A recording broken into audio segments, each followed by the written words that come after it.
What do you do when you have so much wealth that you, your entire state's praja, your 7 generations cannot exhaust it?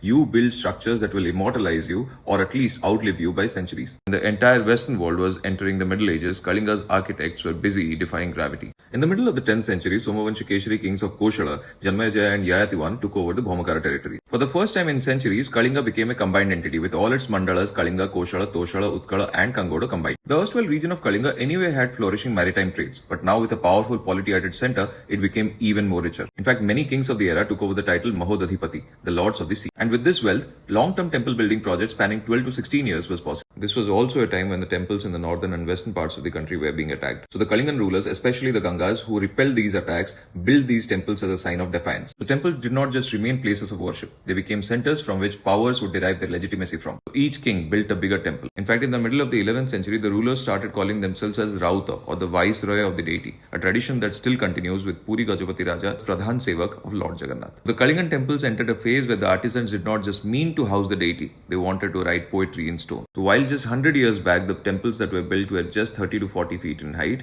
this era saw the building of temples which were at least 120 feet tall. So the Lingaraj temple of Bhubaneswar became the biggest temple of its era at 180 feet, to be superseded by the Jagannath temple at Puri at 200 feet, to be superseded by the Konark temple at 230 feet. How did they manage to build such massive structures? That in the next part.